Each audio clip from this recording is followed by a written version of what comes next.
Salve, rapaziada, tudo bem com vocês? Espero que todos vocês estejam bem, em paz e com saúde e que vocês se conservem assim para que em breve nós estejamos juntos novamente. Eu, professor Maurício, dando continuidade ao nosso estudo da estatística, nós vamos fazer uma segunda videoaula para falar sobre as tabelas de frequências das variáveis quantitativas, beleza? Então vamos lá. Nós já vimos que a variável quantitativa é aquela variável que pode ser indicada por valores numéricos, por números, tá? Então vamos acompanhar a seguinte situação.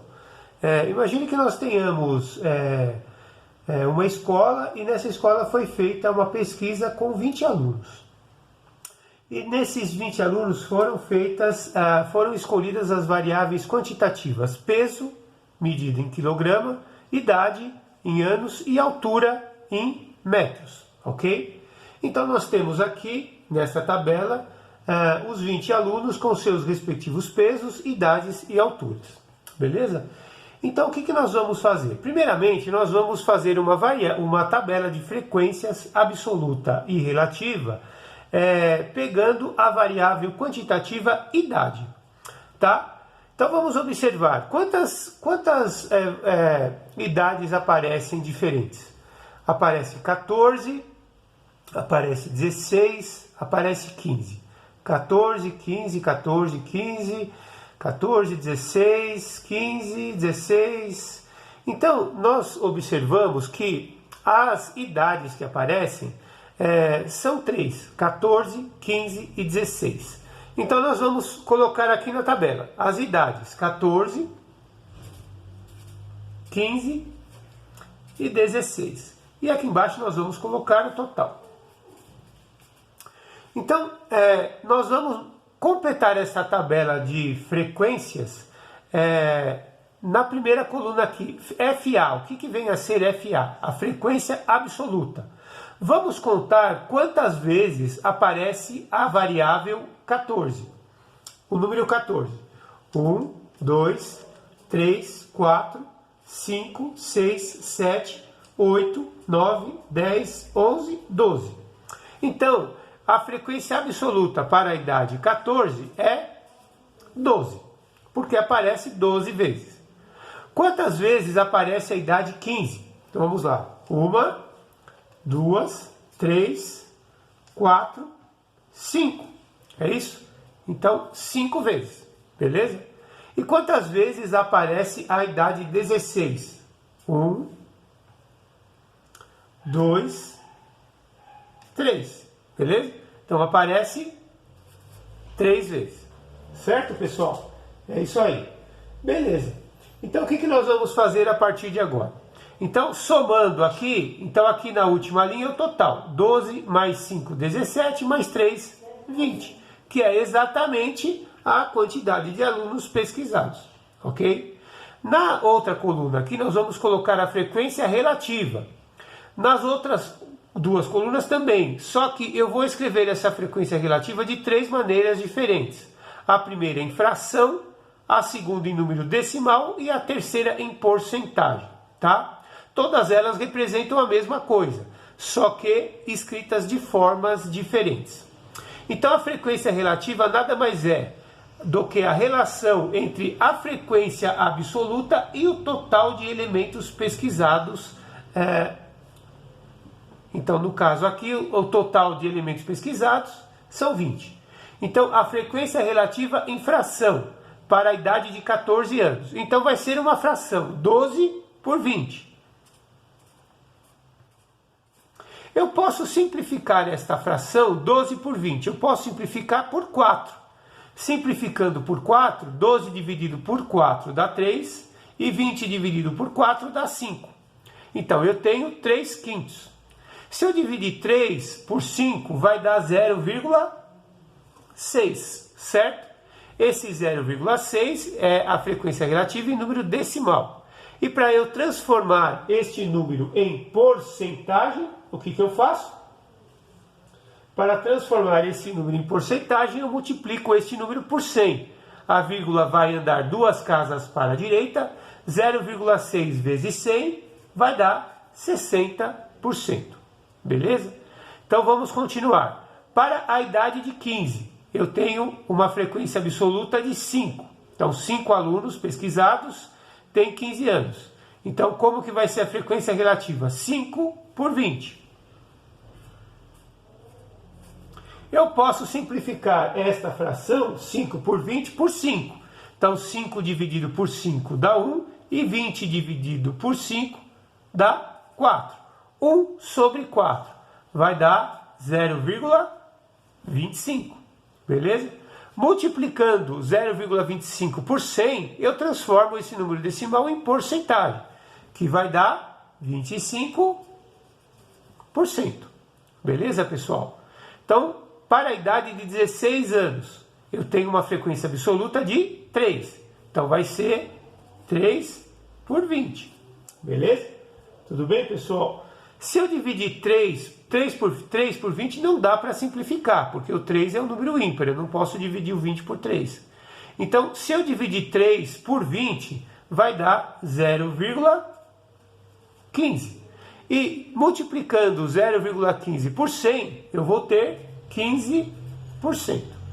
O que é interessante aqui na última linha é nós relembrarmos que sempre a soma das frequências relativas em fração tem que ser igual a 1.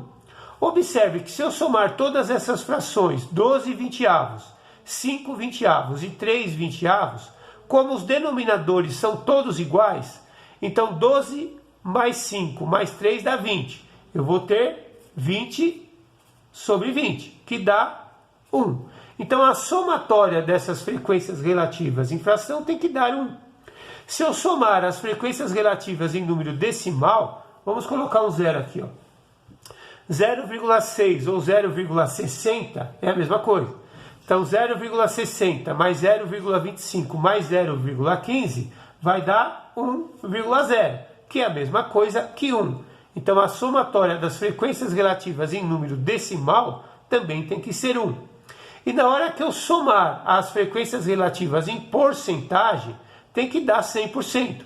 Então 60 mais 25, 85, mais 15 deu 100%. Beleza, pessoal? É isso aí. Então nós fizemos a tabela de frequências absoluta e relativas para a variável idade, tá? Agora observe o seguinte. Observe que agora eu vou mudar a variável. Agora a variável não vai ser mais idade, vai ser a altura. Então vamos observar o que acontece com a altura. 1,73, 1,66, 1,78, 1,75, 1,68, 1,70, 1,62. Nossa, eu começo a perceber que para eu fazer uma tabela de frequências da variável altura, eu teria que fazer muitas categorias, né? Para cada valor desse aqui, eu teria que fazer uma linha. Então, nesse caso, não é vantajoso eu fazer como eu fiz na tabela anterior.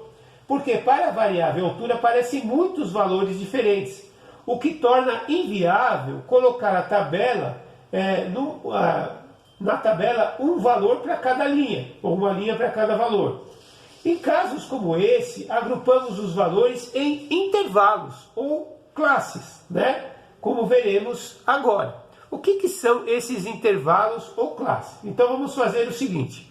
A primeira coisa que nós vamos fazer é determinar a amplitude total. O que vem a ser esta amplitude total? Esta amplitude total nada mais é do que a diferença entre a maior altura, ou o maior número estabelecido aqui, e a menor. Então, qual é a maior altura? A maior altura, vamos ver, 1,78, 1,79, 1,79. Então, a maior altura é 1,79. Então, a amplitude total é a diferença entre a maior altura e a menor. Qual é a menor altura? Vamos ver. 1,66, 1,62, 1,63, 1,62 ainda. Então, 1,62, certo? Então, a minha amplitude total, que eu vou chamar de AT, vai ser 1,79 menos 1,62, vai dar 0,17, ok? Então, esta é a minha amplitude total, que é a diferença entre o maior valor observado e o menor valor observado. A segunda coisa que eu vou fazer é escolher um número de intervalos. Esse número de intervalos tem que ser, geralmente, maior do que 4, tá? Nós vamos considerar, então, um número conveniente. O que vem a ser esse conveniente? Veja, se eu tenho que separar, suponha que eu vou escolher fazer esta tabela com 6 classes, ou com 6 intervalos, tá? Se eu pegar esse 0,17, como 17 é um número primo e só pode ser dividido por 1 e por ele mesmo, eu vou pegar um número conveniente, geralmente um pouquinho superior a esse número.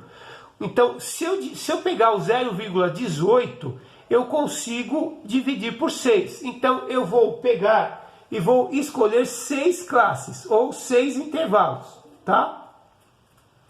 Então, o que eu vou fazer? Eu vou arredondar esta amplitude total para a amplitude por classe. Então, a amplitude por classe, eu vou fazer o seguinte.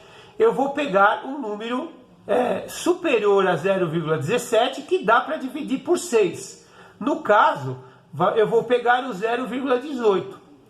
Então, eu vou pegar o 0,18 e vou dividir por 6. Quanto que dá 0,18 dividido por 6? Vai dar 0,03, beleza? Então, a minha amplitude por classe é 0,03. Qual é a menor altura que eu observei? É 1,62. Então, eu vou fazer assim, ó, 1,62. Observe, este símbolo aqui é um símbolo de intervalo. Eu tenho 3 opções para escrever um intervalo, assim. Ou eu faço assim, ou eu faço assim. Quando eu escrevo este intervalo assim e coloco os números aqui dentro, significa que este intervalo é fechado e este intervalo é aberto. Ou seja, este valor que eu colocar aqui, ele vai servir e este aqui não vai. Significa dizer que quando eu escrevo um intervalo assim, 1,62 e esse símbolo aqui, significa que este valor ele vai servir. Mas o que eu vou colocar aqui na frente não vai. Ele vai entrar na linha de baixo. O que eu vou fazer? Então eu vou somar 1,62 com 0,03, que vai dar 1,65. Ou seja, neste intervalo aqui eu vou considerar todas as alturas de 1,62 até 1,64. 1,62, 1,63 e 1,64. O 1,65 eu vou colocar aqui embaixo. E vou continuar o meu intervalo. 1,65 mais 0,03 dá 1,68. Vou fazer a mesma coisa. Então, 1,68 mais 0,03 vai dar 1,71. Este 1,71 eu vou colocar aqui embaixo. 1,71 mais 0,03 dá 1,74. Esse 1,74 eu vou colocar aqui embaixo. Então, 1,74 mais 0,03 é 1,77. Esse 1,77 eu vou colocar aqui embaixo. Então, 1,77 mais 0,03 dá 1,8 ou 1,80, certo? Então, observe, para cada intervalo desse, eu vou contar todos esses números até chegar no 1,65.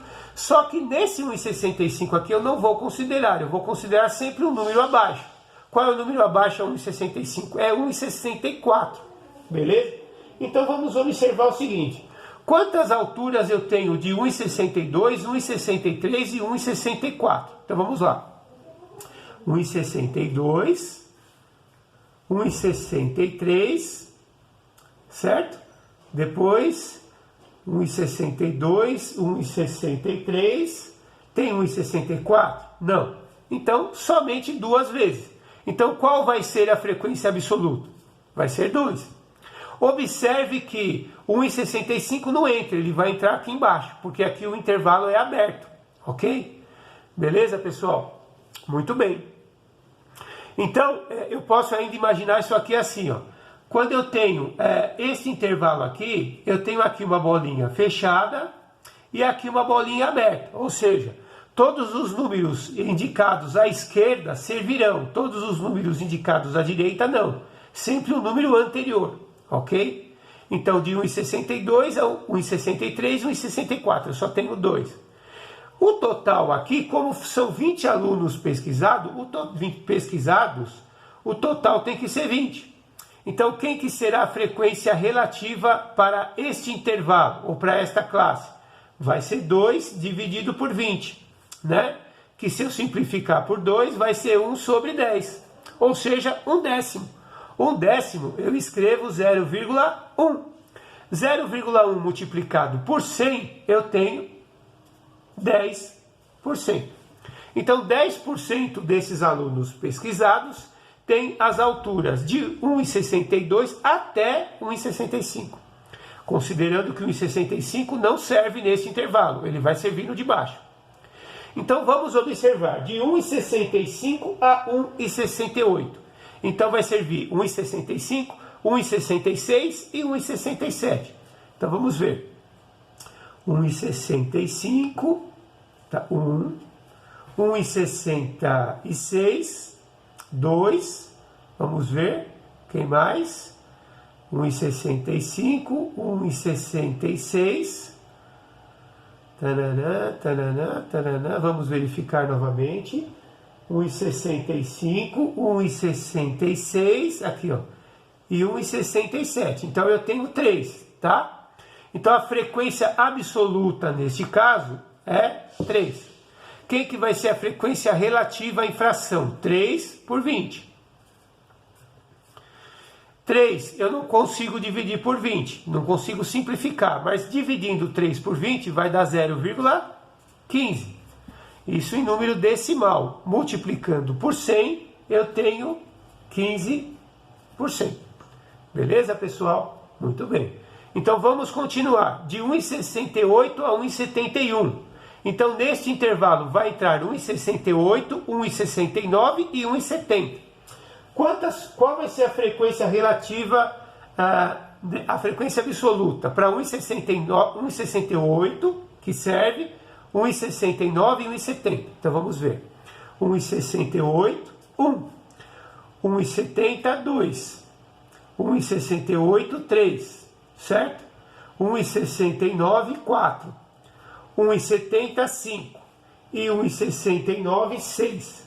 Então, vamos verificar de novo, 1,68, 1,69 e 1,70. São 1, 2, 3, 4, 5, 6, beleza? Então, a frequência absoluta são 6. Quem é a frequência relativa em fração? 6 por 20. Simplificando por 2, eu tenho 3 sobre 10. 3 décimos, que é 0,3. E 0,3 multiplicado por 100 dá 30%. Beleza, pessoal? Então, continuando. Vamos então ver o 1,71 até 1,74. Lembrando que aqui entra 1,71, mas não entra 1,74. Entra 1,71, 1,72 e 1,73. Então, vamos lá. 1,73, 1. Depois 1,73, 1,72, certo? E 1,73, são 3, certo? Então são 3, vamos verificar de novo. 1,71, 1,72 e 1,73, são só 3, beleza? Então 3. Quem é a fração, a frequência relativa em fração? 3 por 20. Que é igualzinho, já tinha dado em cima, ó. Então, fazendo a divisão 3 por 20, eu vou ter 0,15. Multiplicando isso aqui por 100, eu tenho 15%. Beleza, pessoal? Então, continuando. Aqui, nesta classe, ou nesse intervalo, eu tenho de 1,74 até 1,77. Então, neste caso, entra 1,74, o 1,75 e o 1,76. O 1,77 só vai entrar aqui embaixo. Então, 1,74, 1,75 e 1,76. 1,75, 1,76, 2, tá? 1,74, 3, 1,75, 4. Beleza? São 4? É isso aí. Então, 4. Quem é a frequência relativa em fração? 4 por 20. Então, se eu simplificar por 4, eu vou ter 1 sobre 5. Beleza, pessoal? E 1 sobre 5, 1 dividido por 5, vai dar 0,2 ou 0,20. Multiplicando por 100, eu tenho 20%. Beleza? É isso aí, está acabando. Então vamos lá. No último intervalo, vai de 1,77 até 1,80. Então, neste caso, entra 1,77, 1,78 e 1,79. Então, 1,78, 1,79, 2. São somente 2, né? Acabou. Não tenho mais dado a levantar. Então, são 2. Quem que vai ser a frequência relativa em fração? 2 por 20. Simplificando por 2, eu tenho 1 por 10, ou seja, 1 décimo, que é 0,1. E multiplicando esse 0,1 por 100, eu tenho 10%. Aí é só completar aqui embaixo. A soma dessas frações tem que dar 1, desses números decimais também tem que dar 1, e das porcentagens tem que dar 100%. Então vamos verificar. Como aqui todos os denominadores são 20, é só somar os numeradores. 2 mais 3, 5, mais 6, 11, mais 3, 14, mais 4, 18, mais 2, 20. Então eu tenho 20 e conservo 20. 20 dividido por 20 dá 1, certinho. Vamos somar os números decimais. Vamos arredondar, vamos completar aqui. 0,30, 0,20, 0,10. 10 mais 15, 25, mais 30, 55, mais 15, 70, mais 20, 90, mais 10, 1. Então eu tenho 1,0. 90 mais 10, 100. Então sobe 1, desce o 0, eu tenho 1,0, que é a mesma coisa que 1. E somando as frequências relativas, em porcentagem eu tenho 10, mais 15%, 25, mais 30, 55, mais 15, 70, mais 20, 90, mais 10, 100%. Beleza, pessoal? É isso aí. Olha que legal. Então, eu consegui completar a tabela de frequência de variáveis quantitativas por classe. Também conhecida tabelas de frequências de variáveis quantitativas por intervalo. Beleza, pessoal? É isso aí. Eu espero que vocês tenham entendido. Como exercício, vocês podem fazer esta mesma tabela de frequências por intervalo ou por classes, pegando agora a variável peso. Vocês vão observar que eu tenho vários pesos diferentes. Também não se enquadraria naquela tabela de frequência que nós fizemos anterior, no caso da idade. Porque aqui eu tenho muitos valores diferentes, assim como eu tenho também a altura. Beleza, pessoal? É isso aí. Eu espero que vocês tenham entendido. Obrigado pela atenção. Fiquem com Deus, fiquem em paz e até a próxima. E muito rock and roll. Yeah!